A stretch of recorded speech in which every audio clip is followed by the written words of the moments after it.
اعوذ باللہ من الشیطان الرجیم بسم اللہ الرحمن الرحیم الحمد للہ والصلاة علی آلہا۔ سامنے وقار جس کتاب کو آپ سماعت فرما رہے ہیں اس کا نام ہے پیام نور۔ یہ اس کتاب کی ریکارڈنگ نمبر 8۔ آج فرماتے ہیں کہ عادل کے موضوع پر شہید رحمت اللہ علیہ کا پہلا خطاب۔ بسم اللہ الرحمن الرحیم۔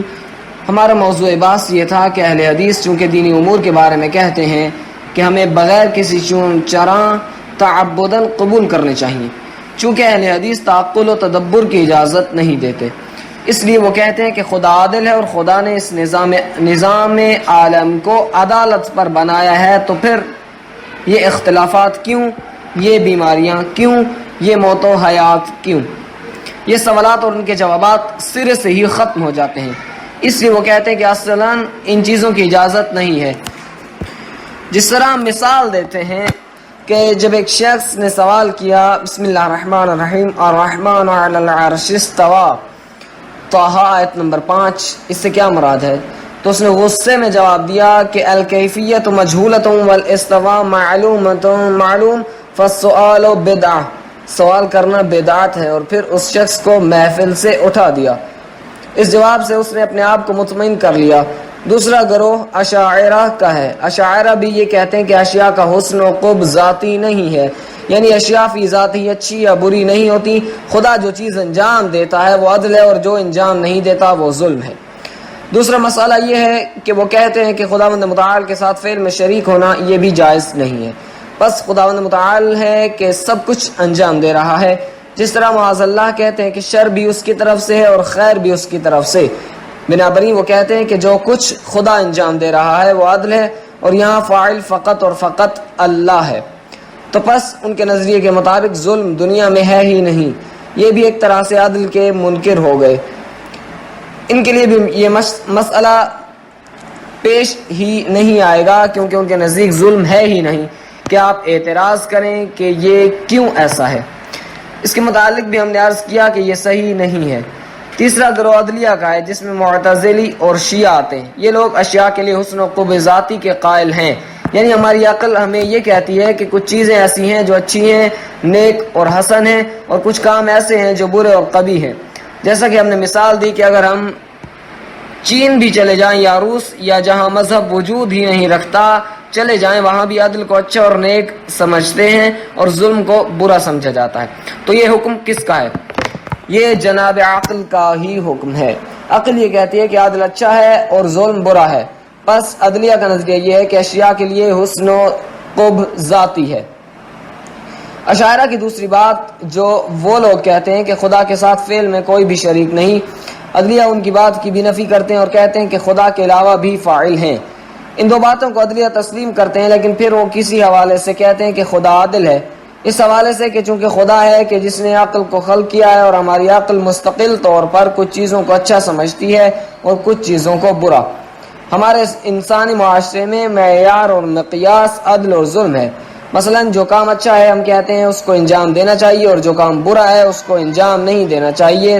تو عدلیہ کہتے ہیں کہ خداوند متعال کے کاموں میں بھی عدل اور ظلم مقیاس ہو سکتا ہے۔ چونکہ عدل اچھا اور نیک ہے اس لیے خدا ضرور عدل کرتا ہے، اور چونکہ ظلم برا ہے اس لیے خدا متعال ظلم نہیں کرتا۔ اس حوالے سے وہ کہتے ہیں کہ مثلا ہم یوں مسئلے کو بیان کرتے ہیں کہ خدا اس کو اس لیے انجام دیتا ہے کہ چونکہ یہ اچھا، نیک اور دوسرے لفظوں میں عدل ہے، اور کیوں خدا اس کام کو انجام نہیں دیتا چونکہ وہ برا اور ظلم ہے، اور خدا ظلم نہیں کرتا۔ پس جس طرح ہم اپنے معاشرے میں حسن و قبح، عدل و ظلم کو معیار قرار دیتے ہیں، اسی طرح جو چیز اچھی ہے خدا پر واجب ہے کہ انجام دے، اور جو چیز بری ہے خدا وہ انجام نہیں دے سکتا، یعنی ظلم نہیں کر سکتا۔ یہ ایک گروہ عدلیہ ہے۔ ایک اور گروہ حکما اسلامی فلاسفہ کا ہے۔ یہ لوگ یہاں پر اشاعرہ کے نظریے کے بھی قائل نہیں ہیں، اور عدلیہ کے ساتھ بھی ان کا اختلاف ہے۔ اشاعرہ کی طرح قائل نہیں ہے کہ کوئی فعل میں خدا کے ساتھ شریک نہیں ہے، بلکہ وہ کہتے ہیں کہ خدا کے علاوہ بھی فاعل ہیں۔ فاعلیت فقط خدا میں منحصر نہیں بلکہ خدا کے علاوہ بھی فاعل ہیں۔ اسی طرح حسن و قبح کے بھی قائل ہیں، لیکن اس کو انسانی معاشرے کی حد تک محدود سمجھتے ہیں، اور خدا کے کام میں حسن و قبح کو معیار قرار نہیں دیتے۔ اس کے علاوہ یہ لوگ عدل و ظلم کے مسئلے میں بھی عدلیہ سے اختلاف رکھتے ہیں. البتہ یہ لوگ حسن و قب کے قائل ہیں لیکن خدا کے لیے اسے معیار قرار نہیں دیتے. مثلا جس طرح عدلیہ کہتے ہیں کہ کیونکہ یہ کام اچھا ہے اس لیے خدا اسے انجام دیتا ہے اور یہ کام برا ہے اس لیے انجام نہیں دیتا. فقط یہی تک نہیں بلکہ ان کے نزدیک عدل کا معیار بہت بلند ہے. مثلا جس طرح عدلیہ کہتے ہیں کیونکہ یہ کام اچھا ہے اس لیے خدا اسے انجام دیتا ہے اور یہ کام برا ہے اس لیے انجام نہیں دیتا. فقط یہی تک نہیں بلکہ ان کے نزدیک عدل کا معیار بہت بلند ہے جس کا بعد میں ہم ذکر کریں گے. پس ایک نظریہ اور فکر اہل حدیث و اشاعرہ اور فکر عدلیہ کی ہو گئی کہ جس میں معتزلی بھی آتے ہیں اور کچھ شیعہ بھی آتے ہیں, اور ایک فکر حکماء یا اسلامی فلاسفہ کی ہے. اب ہم اصل موضوع پر آتے ہیں تاکہ بتائیں کہ عدل ہے کیا. عدل کے لیے ہم تقریباً 4 مقامات بتا سکتے ہیں, یعنی عدل کے استعمال کے لیے 4 موارد ہیں. کون کون سے 4 موارد؟ نمبر 1, موضوع کے لیے. موضوع کس طرح؟ مثلا ہم کہتے ہیں کہ ایک معاشرے کو اگر معتدل, پائیدار اور برقرار رہنا ہو تو اس کے لیے ضروری ہے کہ اس میں سیاسی اور اقتصادی ضروریات اور علمی اور اخلاقی مسائل اور احتیاجات جو ان کی ضروریات کے مطابق ہوں پورے ہوں, نہ کم نہ زیادہ. یہاں پر مسئلہ کل کا ہے جس کو ہم ابھی مد نظر نہیں رکھیں گے. ہم کل کو دیکھیں گے. اگر کل کا مسئلہ حل ہو گیا تو فبہا, جز کو اگر نقصان بھی پہنچے تو وہ اہم نہیں ہے. اصل مسئلہ کل کا ہے. یا مثال کے طور پر فزیکل کے حوالے سے آپ ایک مشین بناتے ہیں, کمپیوٹر یا ٹیلی ویژن یا کوئی بلا بناتے ہیں, تو اس میں آپ دیکھتے ہیں کہ اس میں فلاں چیز کتنے فیصد چاہیے, فلاں چیز کتنی مقدار میں ہونی چاہیے وغیرہ وغیرہ. یا کیمیکل کے حوالے سے آپ کوئی دوا بنانا چاہتے ہیں تو آپ ایک نیا فارمولہ تیار کرتے ہیں کہ فلاں مادہ اس میں اتنے فیصد ہونا چاہیے, فلاں مادہ اتنے فیصد ہونا چاہیے, فلاں چیز کتنی مقدار میں ہونی چاہیے. یہ نہیں کہتے کہ سارے مادے اتنے فیصد ہونے چاہیے, بلکہ وہ مادہ 20%, وہ 50% اور وہ مادہ 1%, یعنی وہ فارمولہ آپ تیار کرتے ہیں. تو اس کو ہم کہتے ہیں موضوع. جس کے لیے وہ موضوع ہو, جتنا اس کے لیے ضرورت ہو, ہم کہتے ہیں یہ بالکل عادل ہے. آپ کہتے ہیں یہ معتدل ہے. برابری ہم یہاں یہ کہتے ہیں کہ یہ جہاں جو خدا نے بنایا ہے یہ معتدل ہے, اس میں عادل ہے. جس طرح قرآن میں ارشاد رب العزت کہ بسم اللہ الرحمن الرحیم والسماء رفعها ووضع المیزان, سورہ الرحمن آیت نمبر 7. ہم نے آسمان کو بلند کیا اور میزان کو وضع کیا. یہ حدیث میں ہے کہ بالعدل قامت السماوات والارض, عدل پر یہ زمین و آسمان قائم ہے, یعنی ان میں جتنی ضرورت ہے اتنا خدا نے ڈال دیا ہے. مثال کے طور پر ہم اگر نظام شمسی کا مطالعہ کریں, نظام شمسی میں سورج بحیثیت مرکز ہے, پھر ہماری زمین کے لیے جتنا مناسب فاصلہ چاہیے تھا خدا نے اتنا ہی رکھا, نہ کم نہ زیادہ. حرارت کے حوالے سے, برودت یعنی ٹھنڈک کے حوالے سے اور روشنی کے حوالے سے جتنی اس کی ضرورت ہے اتنا خدا نے دیا ہے.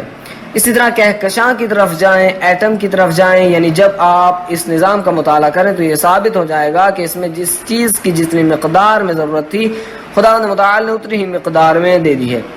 اسی طرح آپ اپنے وجود میں دیکھیں, جب آپ خود اس عالم کا ایک چھوٹا سا جز ہیں, آپ معتدل ہیں, یعنی جس چیز کی آپ کو ضرورت تھی خدا نے آپ کو دے دی ہے.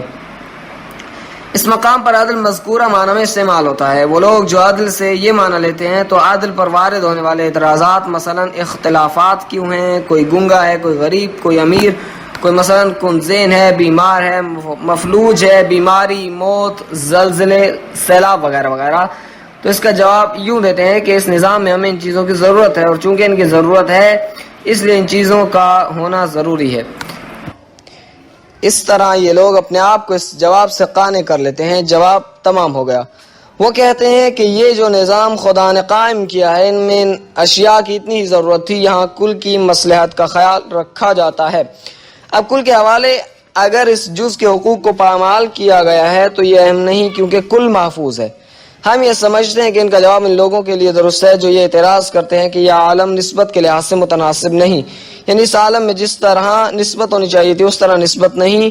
تو اس وقت یہ لوگ ان کے جواب میں یہ کہتے ہیں کہ نہیں, اس عالم میں جس چیز کی جتنی مقدار میں ضرورت تھی خدا نے اتنی عطا کر دی ہے.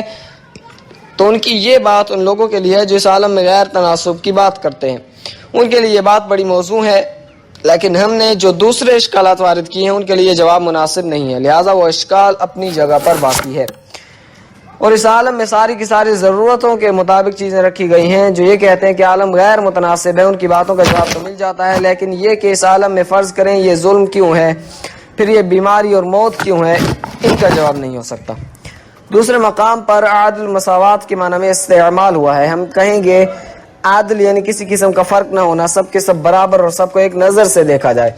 بالکل جس طرح سے کہتے ہیں کہ فلاں شخص عادل ہے، یعنی ان کا مقصد یہ ہے کہ ان کے سامنے کوئی خاص قانون نہیں ہے، جو بھی آئے ان کی نظر میں ایک صحیح دکھائی دیتا ہے. تو جناب عالی اس کی وضاحت چاہیے کہ آپ کی مراد عادل سے کیا ہے. اگر یہ کہ عادل کا معنی مساوات اور کسی قسم کا فرق نہیں ہونا چاہیے تو پھر اس کی وضاحت کی ضرورت ہے.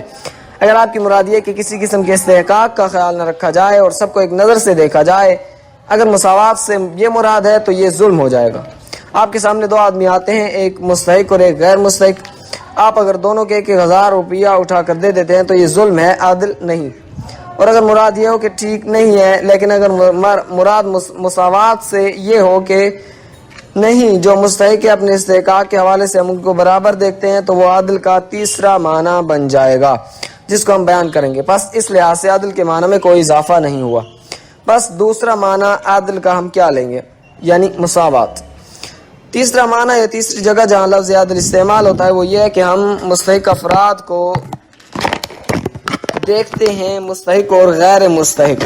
جو مستحق ہے اسے حق دیا جاتا ہے اور جو مستحق نہ ہو اسے حق نہ دیا جائے. تو اس معنی کے لحاظ سے عادل یہ ہوگا کہ صاحب حق کو حق دیا جائے اور غیر مستحق کو اگر حق دیا جائے تو یہ ظلم ہوگا. بنا بری اگر عادل کا یہ معنی مراد لیں تو انسانی قوانین اور اس میں عدالت اجتماعی کو جو اہمیت دی گئی ہے وہ بھی یہی ہے کہ صاحب حق کو حق دیا جائے اور دوسروں کے حق پر تجاوز کرنا اور دوسروں کے حقوق کو پامال کرنا ظلم ہوگا. صاحب حق تک حق پہنچانا عادل ہے. انسانی اور بشری قوانین میں جو عادل اجتماعی ہے اور جس کے لیے تبلیغ کی جاتی ہے وہ یہی ہے.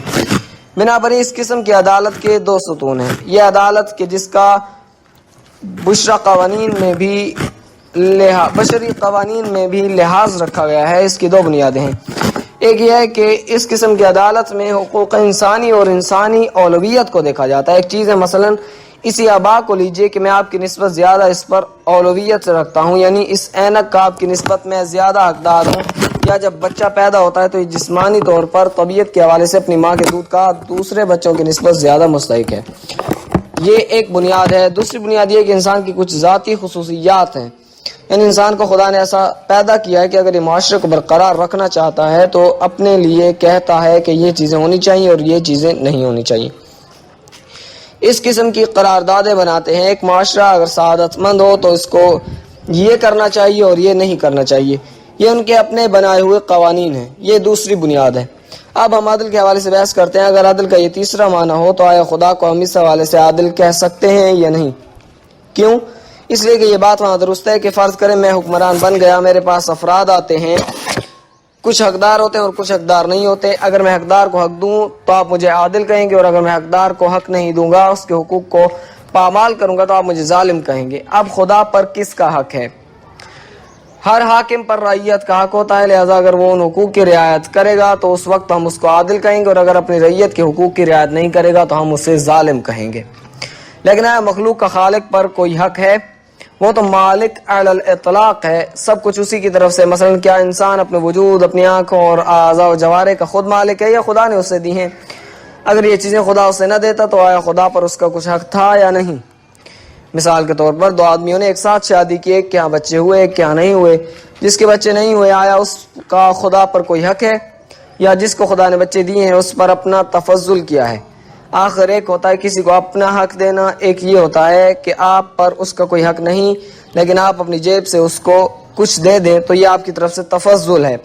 خدا نے ہمیں جو پیدا کیا اور نعمتیں دی ہیں یہ سب اس کی طرف سے تفضل ہے.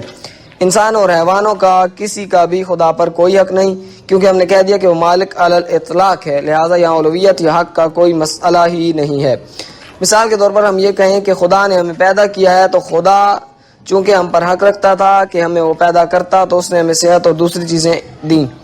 چونکہ ہمارا اس پر حق تھا، پس خدا اگر ہمیں پیدا نہ کرتا اور نعمتیں نہ دیتا تو عادل نہیں تھا. یہ بات غلط ہے، اس لیے کہ ہمیں اس پر کوئی حق نہیں. امیر المؤمنین علیہ السلام نہج البلاغہ میں فرماتے ہیں کہ حق طرفینی ہوتا ہے. حق کے لیے دو طرف چاہیے، یعنی اگر والدین کا اولاد پر حق ہے تو اولاد کا بھی والدین پر حق ہے، اگر میاں کا بیوی پر حق ہے تو بیوی کا بھی میاں پر حق ہے، اگر رعیت کا حاکم پر حق ہے تو حاکم کا رعیت پر بھی حق ہے۔ حق طرفینی ہے، ایسا نہیں ہے کہ ایک طرف سے ہو اور دوسری طرف سے نہ ہو، صرف یہ ذات خداوند سبحان ہے کہ اس کا بندوں پر حق ہے لیکن بندوں کا اس پر حق نہیں ہے۔ امیر المومنین علیہ السلام نہج البلاغہ کے خطبہ نمبر 214 میں یہی فرمایا، بنابراً یہاں پر ہم نے عدل کا جو تیسرا معنی کیا ہے یہ خدا کے لیے استعمال نہیں کر سکتے۔ چوتھا عدل کا معنی یہ کہ مسئلہ یہ وجود کا مسئلہ ہے، کسی چیز کے وجود یا وجود کے کمال کا۔ دو چیزیں اپنے ذہن میں رکھیں، ایک موجود ہونا، ایک وجود کے لیے کمال، یہ دو چیزیں۔ وجود کے افاضہ کرنے یا نہ کرنے میں استحقاق کو مد نظر رکھنا، کائنات میں سب چیزیں ہیں، ان کا موجود ہونا اگر یہ موجود ہونے کے لیے استحقاق رکھتی ہیں اور موجود ہونے کے لیے عقد رکھتی ہیں تو خدا کی طرف سے ان کو وجود دینا، ان کو خلق کرنا، خدا کی طرف سے ان کے وجود کا افاضہ ہونا، اور جو چیزیں استعداد اور قابلیت ہی نہیں رکھتی ان کو وجود نہ دینا، ان کے لیے افاضہ وجود نہ ہونا۔ اس حوالے سے ہم لفظ عدالت کو استعمال کرتے ہیں۔ نتیجتاً ہم عدالت کے لیے چار معنی استعمال کرتے ہیں۔ پہلی جگہ جہاں اس کا استعمال ہوا ہے، عدالت سے مراد موضوعیت ہے، یعنی یہ بڑا موضوع ہے۔ فرض کریں اس معاشرے کے لیے سیاست، علم، اقتصاد اور دوسرے حوالے سے جو چیزیں جتنی ضروری ہیں اتنی مقدار میں اگر ان کو فراہم کیا جائے تو یہ معاشرہ متعادل یعنی عدالت پر مبنی معاشرہ کہلائے گا۔ یا مثال کے طور پر فزیکل کے حوالے سے ایک مشین آپ لے لیتے ہیں، اس میں مختلف چیزیں استعمال ہوتی ہیں، جتنی چیز اس کی ضرورت ہو اتنی مقدار میں اس میں استعمال کی جائے، یا کسی اور حوالے سے ہم نے مثال دی۔ اسی طرح دوسرے معنی کے ضمن میں اگر مساوات سے مراد آپ یہ لیتے ہیں کہ جو افراد آپ کے سامنے ہوں، آ جائیں، مستحق ہوں یا غیر مستحق، آپ انہیں ایک نظر سے دیکھیں تو یہ ظلم ہوگا، اور آپ کی یہ مراد نہیں ہے، بلکہ ایک دوسرا مطلب مراد ہے جو کہ اصل میں تیسرا معنی ہے کہ ہم تناسب سے مراد کیا لیتے ہیں کہ حق کے اولویت۔ اس بارے میں ہم یہ کہتے ہیں کہ کچھ حقوق اور اولیتیں ہیں، جیسا کہ میں نے عرض کیا کہ مثلا اس اینک کی نسبت میں آپ سے زیادہ حقدار ہوں، یا طبیعت کے اعتبار سے بچہ جس ماں سے پیدا ہوا ہے ماں کے دودھ کے لیے دوسروں کی نسبت زیادہ اولویت رکھتا ہے۔ عدالت یہ کہ جو افراد اولویت رکھتے ہیں اور حقدار ہیں ان کو حق دیا جائے، اور دوسرے افراد اگر ان کے حق میں مداخلت کریں، تجاوز کریں تو یہ ظلم ہے۔ پس عدالت سے مراد یہ کہ حقدار کو حق دیا جائے، جو مستحق ہو اور اولویت رکھتا ہو اسے حق دیا جائے، اور جو اولویت نہ رکھتا اسے حق نہ دیا جائے۔ اگر یہ بات ہے تو یہ انسانی معاشرے میں کاملاً درست اور ضروری ہے، لیکن خدا کے حوالے سے یہ بات درست نہیں۔ کیوں درست نہیں؟ اس لیے کہ خدا کے نسبت یہ مخلوق کوئی بھی حق نہیں رکھتی، اس لیے کہ مالک علی الاطلاق وہی ہے اور اس کے مد مقابل کوئی بھی کسی چیز کا دعویٰ نہیں کر سکتا۔ جب خدا پر کسی کا حق ہی نہیں تو پھر کس طرح کہہ سکتے ہیں کہ اگر خدا نے ان کے حق کا خیال رکھا تو وہ عادل، اور اگر خیال نہ رکھا تو عادل نہیں ہے؟ یہ بات قطعاً درست نہیں۔ صلی اللہ علی محمد وآل محمد۔ موضوع عادل نمبر 1، مقام پشاور اور مناسبت ماہ رمضان المبارک۔ عادل کے موضوع پر قائد شہید رحمت اللہ علیہ کا دوسرا خطاب۔ بسم اللہ الرحمن الرحیم۔ یا ایھا الذین آمنوا کتب علیکم الصیام کما کتب علی الذین من قبلکم لعلکم تتقون۔ سورہ بقرہ آیت نمبر 183۔ ہمارا موضوع بحث عادل تھا۔ جیسا کہ گزشتہ بحث میں عرض کیا گیا کہ عادل کے چار معنی ہیں، یا لفظ عادل چار مقامات پر استعمال ہوتا ہے۔ عادل کا معنی، عادل کا پہلا معنی کسی چیز کا موضوع ہونا ہے۔ مثلا کسی چیز کے کیمیکل فارمولے کو لے لیں کہ اس میں فلاں چیز کتنی مقدار میں ہونی چاہیے، ان کی کیفیت و تناسب کیا ہونا چاہیے۔ عادل کا دوسرا معنی مساوات ہے۔ اس سے مراد یہ کہ انسان تمام افراد کو ایک ہی نگاہ سے دیکھے، خواہ وہ مستحق ہوں یا نہ ہوں۔ ہمارے نزدیک یہ درست نہیں ہے، کیونکہ اگر آپ کی مراد اس سے یہ کہ سب کو ایک ہی نظر سے دیکھا جائے، خواہ مستحق ہو یا نہ ہو، تو یہ ظلم ہوگا۔ اور اگر آپ کی یہ مراد نہیں بلکہ استحقاق کے لحاظ سے آپ مساوات قائم کرتے ہیں تو یہ تیسرا معنی ہوگا۔ عدل کے تیسرے معنی میں عرض ہے کہ انسان بعض چیزوں کے بارے میں یا حق پیدا کر لیتا ہے یا اولویت۔ مثلا ایک آدمی کام کرتا ہے، محنت و مشقت کے نتیجے میں ایک باغ تیار کرتا ہے، تو اب یہ باغ اسی کا حق ہے، اس کی ملکیت ہے، یا دوسروں کی نسبت یہ اولویت رکھتا ہے اس لیے کہ اس نے زحمت کی ہے اور کام کیا ہے۔ یا ایک بچہ جب ماں کے بطن سے جنم لیتا ہے تو یہ بچہ ماں کے دودھ کا دوسروں کی نسبت زیادہ حقدار ہے، چونکہ طبعاً اس کے لیے یہی موضوع ہے اور مناسب ہے۔ دوسری بات یہ عرض کی تھی کہ حق اولویت کے علاوہ انسان کے لیے کچھ قواعد و ضوابط بھی مقرر کیے گئے ہیں، مثلا اسے یہ کرنا چاہیے، یہ نہیں کرنا چاہیے، کچھ معیار و اصول مقرر کیے گئے ہیں۔ اب ان دونوں چیزوں کو ملانے کے بعد بحث آگے بڑھاتے ہیں کہ عدل کیا ہے۔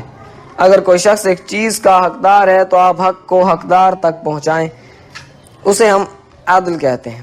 اگر کوئی کسی چیز کا حقدار ہے اور آپ اس کے حق کو پامال کرتے ہیں تو یہ ظلم ہے، عدل نہیں۔ ہم جو معاشرے میں عدل کی بات کرتے ہیں کہ اسلامی معاشرے کو عدل پر مبنی ہونا چاہیے، تو اس میں سے ہماری یہی مراد ہونی چاہیے کہ حق کا حقدار کو ملنا۔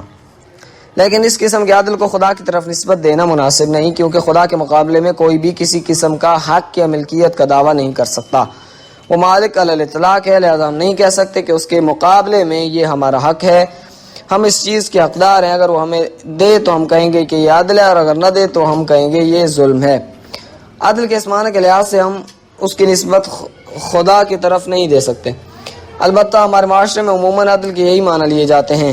ہم جو عدالت کی بحث کرتے ہیں، یعنی یہ کہ معاشرے میں عدل ہونا چاہیے، تو یہی معنی مراد ہوتا ہے۔ عدل کا جو معنی حکما اور اسلامی فلاسفہ نے بیان کیا ہے، استحقاق کے معنی میں ہے، امکان وجود یا کمال وجود کے استحقاق کا خیال رکھنا،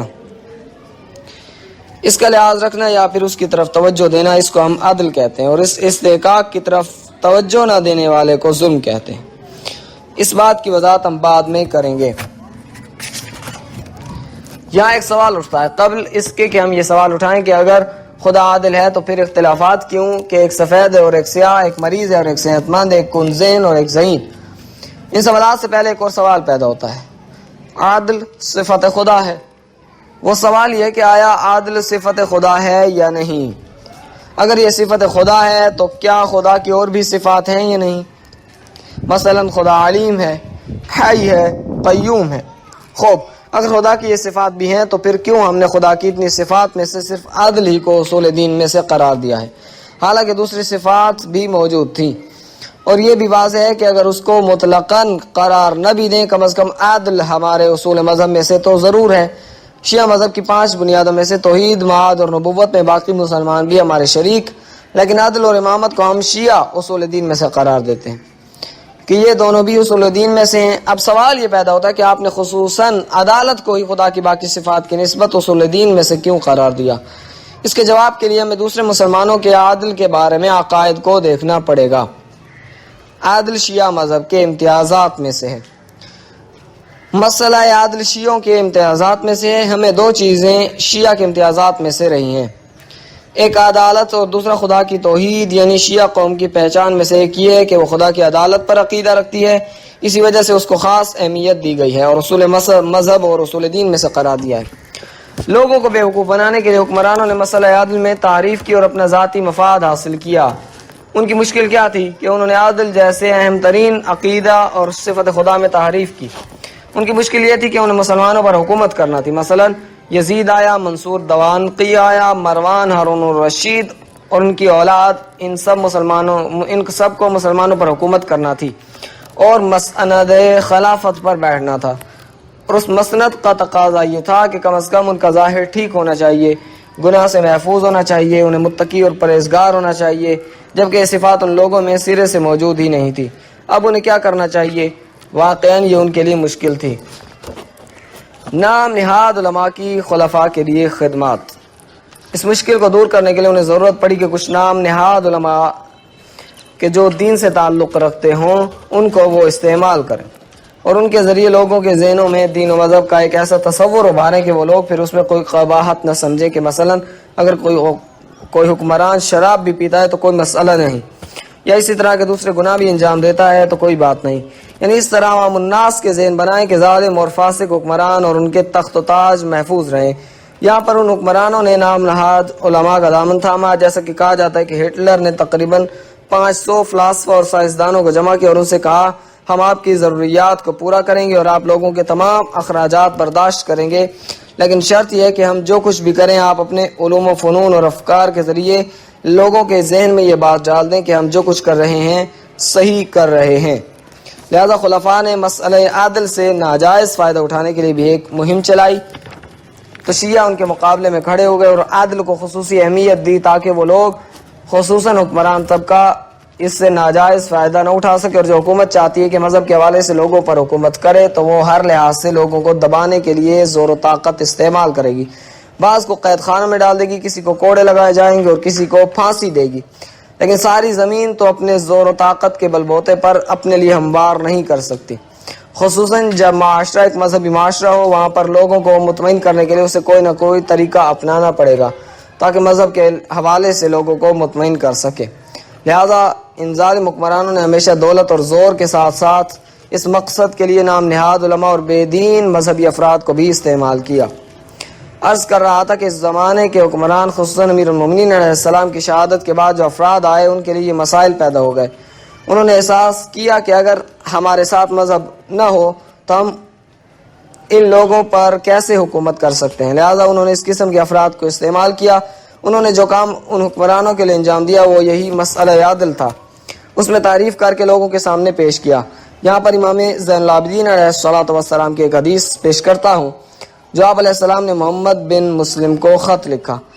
یہ شخص اس دور میں ظالم و فاسق حکمران کا کرتا دھرتا تھا، بظاہر ایک مذہبی شخص تھا۔ اس کو بھیجے جانے والے خط میں امام علیہ السلام نے ایک جملہ لکھا، فلم یبلغ اخص وزرائهم ولا اعوانهم الا دون ما بلغت من اصلاح فسادهم واختلاف الخاصة والعامة الیہم۔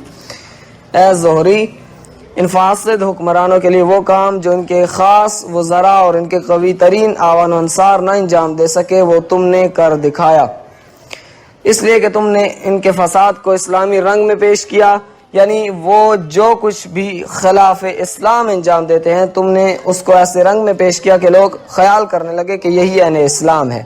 یہ کام ان کے مخصوص وزراء اور اعوان بھی انجام نہیں دے سکے، لہذا اس طرح ان ظالم حکمرانوں نے اپنے جرائم اور مظالم پر اور اپنی برائیوں پر پردہ ڈالنے کے لیے ایسے افراد کو استعمال کیا۔ ان نام نہاد مذہبی علماء نے 4 اصول بنائے اور 4 کام کیے۔ پہلا کام یہ کہ جعلی احادیث سازی کا کارخانہ بنا کر جھوٹی احادیث گڑھنی شروع کی۔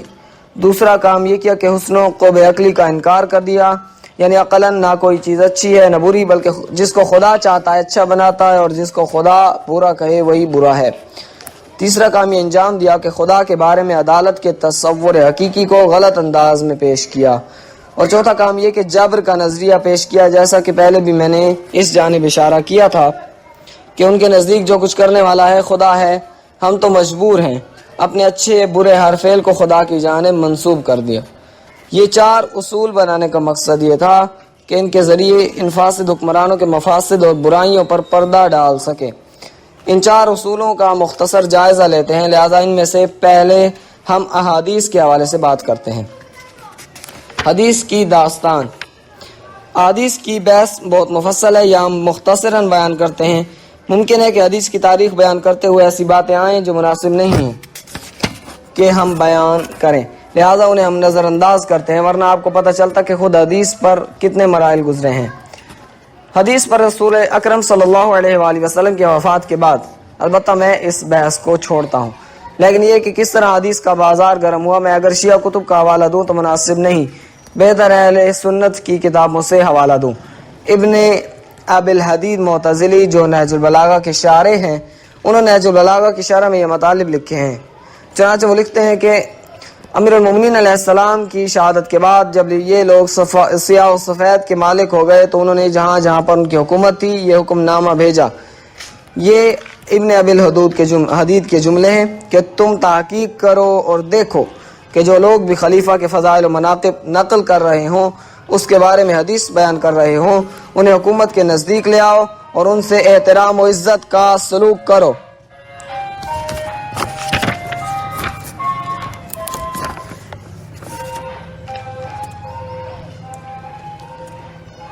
اور ان سے ہر قسم کا تعاون کرو اور ان کی مدد کرو، اور جتنی بھی روایات وہ اس موضوع پر نقل کرتے ہوں اس کے نام کے ساتھ اس کے باپ و قبیلے کا نام لکھ کر بھیجو۔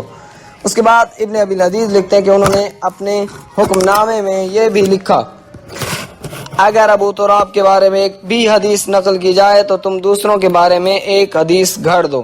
لہذا آپ نے دیکھا کہ پیغمبر اسلام صلی اللہ علیہ وآلہ وسلم کی اس حدیث کے مقابلے میں کئی حدیثیں دوسروں کی فضیلت میں گھڑی گئیں کہ جس میں آپ نے فرمایا انا مدینۃ العلم وعلی بابھا۔ اسی طرح دوسری حدیث جو کہ حضرت صلی اللہ علیہ وآلہ وسلم نے فرمایا الحسن والحسین سیدا شباب اہل الجنہ، فوراً اس کے مقابل دوسری احادیث لیا اور دوسروں کی شان میں احادیث گھڑ لی۔ یا یہ حدیث کہ جتنے لوگوں کے دروازے مسجد کی طرف ہیں حکم ہوا بند کر دیے جائیں سوائے علی ابن ابی طالب کے دروازے کے۔ اب اس حدیث کے مقابلے میں بھی ایک جعلی حدیث آپ کو ملے گی۔ یہ سب ابن ابی الحدید نے لکھا ہے۔ آپ نہج البلاغہ شرح ابن ابی الحدید کی 11ویں جلد میں یہ سب مطالب ملاحظہ کر سکتے ہیں۔ میں یہ سب اگر شیعہ ہونے کے حوالے سے کہتا تو اہم نہیں تھا، لیکن یہ سب باتیں ابن ابی الحدید نے لکھی ہیں۔ اس کے بعد وہ لکھتے ہیں کہ یہ احادیث صرف گھڑی نہیں گئیں بلکہ ممبروں پر اس قسم کی احادیث بار بار تلاوت کی جاتی رہیں۔ مدارس میں مسلمان بچوں کو ان احادیث کی تعلیم دی جاتی تھی۔ درس کے دوران معلم کو ان احادیث کے پڑھنے کا حکم تھا اور گھروں میں نوکر چاکر اور بیوی بچوں کو ان حدیثوں کی تعلیم ایسے دی جاتی تھی کہ جس طرح قرآن کی تعلیم دی جاتی ہے۔ اور پھر مسئلہ اس حد تک پہنچا کہ حکم ہوا فلاں فلاں کے لیے حدیثیں گڑھو۔ یہاں بات طویل ہو جائے گی، البتہ نمونے کے طور پر میں آپ کو ایک جعلی حدیث کا حال سناتا ہوں جس کا تذکرہ ہماری کتابوں میں ہے تاکہ آپ کو پتہ چلے کہ اہل بیت اطہار علیہم السلام کتنے مظلوم ہیں۔ محمود بن عبداللہ کہتے ہیں کہ میں امام صادق علیہ السلام کی خدمت میں حاضر تھا۔ ایک اجنبی قسم کا گروہ مولا سے حدیث سننے کے لیے حاضر ہوا۔ امام صادق علیہ السلام نے فرمایا تم ان میں سے کسی کو جانتے ہو؟ میں نے عرض کی مولا میں تو نہیں پہچانتا۔ تو آپ نے فرمایا پھر یہ لوگ کیسے میرے پاس حدیث سننے کے لیے آئے ہیں جبکہ میں بھی ان کو نہیں جانتا اور تم بھی انہیں نہیں جانتے؟ میں نے عرض کی مولا یہ لوگ ایسے ہی حدیث سننا چاہتے ہیں، ان کے لیے یہ بات اہم نہیں کہ کس سے حدیث اخذ کرتے ہیں، بس یہ چاہتے ہیں کہ کسی سے کوئی بھی حدیث سن لیں۔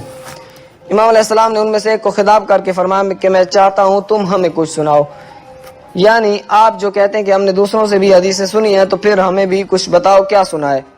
وہ آدمی عرض کرنے لگا میں تو آپ سے کچھ سننے کے لیے آیا ہوں نہ کہ سنانے کے لیے۔ امام علیہ السلام نے فرمایا کیا معنی ہے کہ آپ ہم سے بھی کچھ سن لیں اور آپ بھی کچھ ہمیں سنائیں جو کچھ آپ نے دوسروں سے سنا ہے؟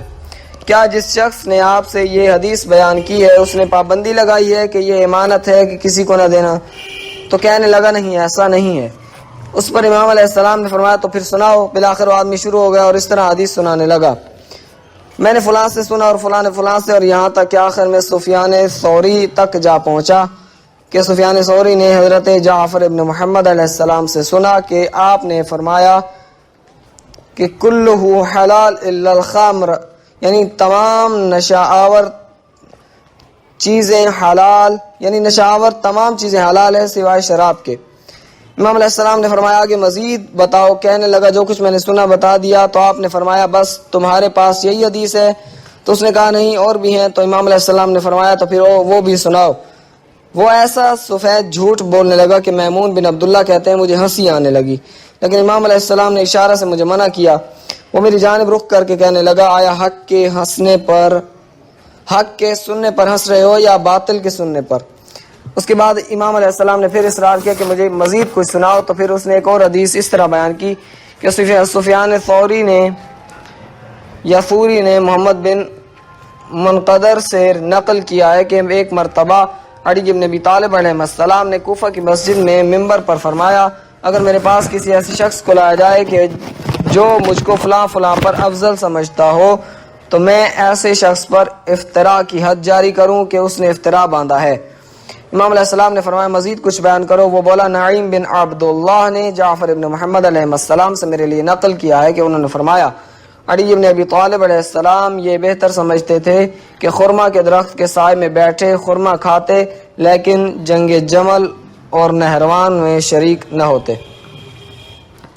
امام علیہ السلام نے فرمایا کچھ اور پڑھو۔ کہنے لگا عباد نے میرے لیے جعفر ابن محمد علیہ السلام سے نقل کیا کہ جب علی ابن ابی طالب علیہ السلام نے روز جبل بہت زیادہ خون ریزی دیکھی کہ بہت سے لوگ قتل ہو گئے تو اپنے بیٹے امام حسن علیہ السلام سے فرمانے لگے اے میرے بیٹے میں تو ہلاک ہو گیا نعوذ باللہ۔ تو امام حسن علیہ السلام نے فرمایا ہے بابا کیا میں نے آپ کو جنگ کرنے سے منع نہیں کیا تھا؟ تو علی علیہ السلام نے جواب دیا مجھے پتہ نہیں تھا کہ نتیجہ یہ ہوگا۔ پھر امام جعفر صادق علیہ السلام نے اس حدیث سنانے والے سے فرمایا کہ کچھ بتاؤ۔ کہنے لگا سفیان ثوری نے میرے لیے جعفر ابن محمد علیہ السلام سے نقل کیا ہے کہ انہوں نے فرمایا جنگ صفین میں جو آدمی معاویہ کی طرف سے قتل ہوئے تھے علی ابن ابی طالب ان پر رونے لگے اور کافی دیر تک رونے کے بعد انہوں نے فرمایا خدا ہمیں اور انہیں بہشت میں آپس میں ملا دے۔ میمون کہتے ہیں کہ جب بات یہاں تک پہنچی تو گویا میرے پاؤں تلے سے زمین نکل گئی اور ایسا لگا کہ چھت میرے سر پر آ گری ہے کہ یہ شخص کیا کہہ رہا ہے۔ مجھے بہت غصہ آیا لیکن امام علیہ السلام کی وجہ سے کچھ نہیں کر سکتا تھا۔ ادھر وہ تھا کہ بے پرکی اڑایا جا رہا تھا، نزدیک تھا کہ غصے کی شدت سے میرا سینہ پھٹ پڑے اور میں نے ارادہ کیا کہ اٹھ کر اسے پاؤں سے کچل ڈالوں۔ امام علیہ السلام نے میری حالت دیکھی تو انہوں نے اشارہ کیا کہ آرام سے بیٹھ جاؤ۔ پھر امام علیہ السلام نے اس سے سوال کیا کہ تم کہاں سے آئے ہو؟ تو اس نے کہا بصرہ سے۔ پھر امام علیہ السلام نے سوال کیا کہ یہ جو تم نے اپنی احادیث میں بار بار جعفر ابن محمد علیہ السلام کا نام لیا ہے کیا تم اسے پہچانتے بھی ہو؟ اس نے کہا نہیں۔ امام علیہ السلام نے فرمایا کیا تم نے اس سے براہ راست حدیث سنی ہے؟ اس نے جواب دیا نہیں۔ پھر آپ نے فرمایا جو حدیث تم نے جعفر ابن محمد علیہ السلام سے نقل کی ہیں وہ تمہاری نظر میں صحیح ہیں؟ اس نے کہا ہاں بالکل۔ امام علیہ السلام نے پھر سوال کیا کہ یہ بتاؤ تم نے یہ حدیثیں کب سنی ہیں؟ اس نے کہا مجھے صحیح یاد نہیں لیکن میں نے یہ حدیث بصرہ میں سنی ہے اور ہمارے ہاں یہ حدیثیں مسلمات میں سے ہیں کہ اس قسم کی حدیث میں کسی کو شک و شبہ تک نہیں۔ امام علیہ السلام نے فرمایا اگر آپ خود جعفر ابن محمد علیہ السلام کو دیکھیں اور وہ آپ سے یہ کہیں کہ یہ حدیث جو تم نے مجھ سے نقل کی ہیں جھوٹ ہے اور میں نے اس قسم کی کوئی بات نہیں کہی اور نہ اس قسم کی کوئی حدیث نقل کی ہے، کیا تم یقین کر لو گے؟ اس بدبخت شخص نے بڑی جسارت کے ساتھ کہا نہیں، میں کبھی بھی یقین نہیں کروں گا۔ امام علیہ السلام نے فرمایا کیوں یقین نہیں کرو گے؟ اس نے کہا اس لیے کہ جنہوں نے ہمیں یہ حدیث نقل کی ہیں ان کی گواہی ہمارے لیے ثابت ہے۔ امام علیہ السلام نے فرمایا اچھا پھر ایک حدیث میری طرف سے لکھ لو۔ جب امام علیہ السلام نے حدیث کا سلسلہ اپنے جد امجد کی طرف پہنچایا تو اس نے پوچھا کہ آپ کا نام کیا ہے؟ امام علیہ السلام نے فرمایا کہ تمہیں نام سے کیا ہے؟ لکھو کہ رسول صلی اللہ علیہ وآلہ وسلم نے فرمایا من کذب علینا اہل البیت حشرہ اللہ یوم القیامت اعما یہودیا، جو شخص ہم اہل بیت پر جھوٹ باندھے قیامت کے روز خدا اسے اندھا اور یہودی محشور کرے گا۔ لکھتے ہیں کہ اس نے اس حدیث کو بھی بغیر چون چراں کی اپنے رجسٹر میں لکھ لیا۔ اس کے بعد امام علیہ السلام کے چہرے مبارک پر ناراحتی کے آثار واضح تھے۔ میمون کہتے ہیں کہ میری طرف رخ کر کے امام علیہ السلام نے فرمایا کیا تم نے ان لوگوں کی باتیں سنی ہیں؟ میں نے کہا ہاں۔ فرمایا دیکھو ان بدبختوں نے مجھ پر جھوٹ باندھا ہے، ایسی باتیں میری طرف منسوب کی ہیں کہ جو میں نے نہیں کہیں، اور تعجب کی بات یہ کہ وہ بدبخت یہ بھی کہنے لگے کہ اگر خود جعفر ابن محمد علیہ السلام بھی ان باتوں کا انکار کریں تو پھر بھی ہم ان کی تصدیق نہیں کریں گے۔ آپ اگر اس مسئلہ کی تصدیق چاہتے ہیں تو مرحوم علامہ امینی رحمۃ اللہ علیہ کی کتاب الغدیر کی 5ویں جلد کی جانب رجوع کریں کہ انہوں نے سلسلۃ الکاذبین کے عنوان کے تحت مفصل اور بہت ہی شیریں بحث کی ہے تاکہ آپ کو پتہ چلے کہ ان واقعات کا بازار کس حد تک گرم تھا۔ جس طرح آج کل کسی چیز کا بازار گرم ہوتا ہے اور اس کے خریدار سب سے زیادہ ہوتے ہیں، اسی طرح اس زمانے میں جعل حدیث کا بازار سب سے گرم تھا۔ خوب، اب سوال یہ پیدا ہوتا ہے کہ اس قدر احادیث جعل کرنے کا فلسفہ کیا تھا؟ واضح ہے جیسا کہ پہلے بیان ہو چکا کہ ایک سرکلر جاری کیا گیا تھا کہ جو بھی اس قسم کی حدیث گھڑے تم اسے حکومت کے نزدیک کر لو، اسے تعاون کرو، باقاعدہ ان کے نام اور ان کے باپ کے نام، قبیلے اور گاؤں کے نام کی فائل بتاؤ تاکہ ان کی مزید حوصلہ افزائی کی جائے۔ لہذا بہت سے لوگ مال و متاع کے حصول کی غرض سے استعمال ہوئے اور ایسی جھوٹی احادیث جعل کرنے لگے۔ اس سلسلے میں عجیب و غریب باتیں گھڑی گئیں، اگر ان کی گروہ بندی کریں تو ان کی مختلف قسمیں بنتی ہیں، لیکن وہ حدیث جو زیادہ تر حکومت کے مفادات کے لیے گھڑی گئی تھی ان میں سے ایک دو کا ذکر کرتا ہوں۔ نمبر 1، یہ حدیث کنز الاعمال کے حوالے سے ہے کہ جس میں رسول اعظم صلی اللہ علیہ وآلہ وسلم تک سلسلہ روایت پہنچاتے ہوئے نقل کرتے ہیں کہ آپ صلی اللہ علیہ وآلہ وسلم نے فرمایا تم اہل دین کی تکفیر نہ کرو اگرچہ وہ گناہان کبیرہ ہی کیوں نہ انجام دیں، اور ہر امام کے پیچھے نماز پڑھا کرو، ہر مردے پر نماز پڑھا کرو اور ہر کمانڈر کے ساتھ جہاد میں شرکت کیا کرو۔ دوسری حدیث میں نقل کرتے ہیں تین چیزیں ہیں جو ہماری سنت میں سے ہیں. اول، ہر امام کے پیچھے نماز پڑھنا، اس کا ثواب تمہارے لیے سب سے زیادہ، اور اگر کوئی گناہ گار ہوگا تو وہ امام کی طرف چلا جاتا ہے. دوسری چیز یہ کہ ہر کمانڈر کے ساتھ جہاد میں شرکت کرو، اس جہاد کا ثواب تمہارے لیے ہوگا، اور اگر اس کی بدی ہوئی تو وہ اس کے لیے ہوگی. تیسری چیز یہ کہ ہر میت پر خواہ اس نے خودکشی کی ہو نماز پڑھنا. اب ملاحظہ فرمائیں، یہ حدیث واضح طور پر حکمرانوں کے لیے ہے. مثلا پہلی حدیث میں انہوں نے کہا کہ جو بھی اہل دین ہو، خواہ وہ گناہان کبیرہ انجام دیتا ہو، اس کی تکفیر نہ کرو. مثلا یزید ہے، گناہ کبیرہ انجام دیتا ہے، یا عبد الملک مروان ہے، مامون ہے، ہارون ہے اور متوکل وغیرہ، یہ گناہ کبیرہ انجام دیتے تھے، لیکن پھر بھی ہمیں ان کو کافر نہیں کہنا چاہیے. مثلا صدام کو کافر نہیں کہنا چاہیے چونکہ وہ بھی اہل دین میں سے ہے. اسی طرح ہر امام کے پیچھے نماز پڑھو، چونکہ خود نماز سے انسان کی اہمیت بڑھتی ہے، لوگوں میں اس کا مقام بلند ہوتا ہے، اگرچہ وہ کتنا ہی برا آدمی کیوں نہ ہو، اس کا عقیدہ ہی کیوں نہ خراب ہو، لیکن اگر اس کے پیچھے نماز پڑھیں گے تو معاشرے میں اس کا ایک مقام ہوگا. تو ایسے افراد جو نااہل ہیں اور حکومتی مفاد کی باتیں کرتے ہیں، اگر ان کو خطیب یا امام مقرر کر دیا جائے، مثلا شاہی مسجد کا خطیب مقرر کر دیا جائے، اگرچہ جیسا بھی ہو، چونکہ امام ہے، ہمیں نماز پڑھاتا ہے، چاہے وہ خطبے میں اسلام کا لحاظ کرے یا حکومت وقت کا. تیسری بات یہ کہ ہر کمانڈر کے ساتھ جہاد کریں، خاص کے مقابلے میں علی ابن ابی طالب علیہ السلام ہی کیوں نہ ہو، ان کے خلاف جہاد کرو. یہ بات حیرانگی کی نہیں کہ یہ سب احادیث اس لیے جعل کی گئیں کہ فاسد حکمران لوگوں کو دین کے نام پر دین کے خلاف لڑائیں. ایک اور حدیث ہے کہ جس کے مطابق ایک حاکم طبقہ پیدا ہوگا جو ملت و قوم کے سارے سرمائے کو لوٹ لے گا، جیسے آج کل آل سعود نے مسلمانوں کے سب خزائن پر قبضہ جمع رکھا ہے، اور یہ طبقہ ایسے کام انجام دے گا جو تمہارے لیے ناپسند ہوں گے. لوگوں نے پوچھا، یا رسول اللہ صلی اللہ علیہ وآلہ وسلم، پھر ہمیں کیا کرنا چاہیے اگر ہم اس زمانے میں موجود ہوں؟ تو پیغمبر اکرم صلی اللہ علیہ وآلہ وسلم نے فرمایا، ایسے حکمرانوں کے حقوق جو تم پر ہیں ادا کرنا، اور تمہارے حقوق جو ان پر ہیں وہ اگر ادا نہیں کرتے تو خدا سے طلب کرنا. اب یہ حدیث صحیح مسلم میں نقل ہوتی ہے. اب آپ ملاحظہ کریں کہ کس طرح لوگوں کو فاسد حکمرانوں کی اطاعت کے لیے ان حدیث کے ذریعے آمادہ کیا جاتا رہا ہے.